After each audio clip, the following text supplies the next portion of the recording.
Am I the asshole for telling my brother's girlfriend that he had a vasectomy when she was telling about their plans to settle down and have a family?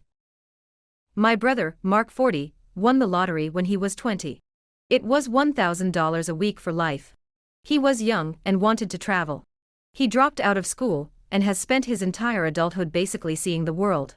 He comes home to visit every few years, and we FaceTime with him when he is near a signal. He doesn't travel first class or stay in expensive resorts, so he has actually built up some nice savings. He came home with a girlfriend, Haley, 28, this year. They met when they got stuck in South America during the pandemic. She has been traveling since she graduated from university, and she works out of a laptop. I, female 54, live in the same city where I was born. I love it here. I love being close to my parents and my grandchildren. And most of my siblings. Mark hated being the youngest of 8, and always swore he would not have kids. Our parents were older when they had him, and they didn't have the energy for him, truth be told. Mark came home when he was 30 and told us all that he had had a vasectomy, and that he would not be contributing to the world population. Haley is a pretty young thing, and she is also intelligent and sweet. I can understand why anyone would fall in love with her. We were having a family barbecue to celebrate Mark being in town. There were maybe 30 people in my parents' yard and house. I was talking to Haley about her future plans now that the world opened up again.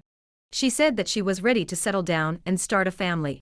I asked if they were planning on adopting from one of the countries that they had traveled to or if they would try in North America. She said they had talked about it, and would be having at least one child of their own. This may be where I fucked up. I asked where Mark got his vasectomy reversed, or if they were having in vitro fertilization. I know they can harvest sperm from a testicle even after a vasectomy. She went very quiet and went over to Mark. They spoke and they left. Mark called me later that night to scream at me for ruining his life. He hadn't told her, and he was planning on just continuing to travel and maybe adopt if they decided on it. He said I shared private medical information, and that he never wanted to see me again. I apologized over and over.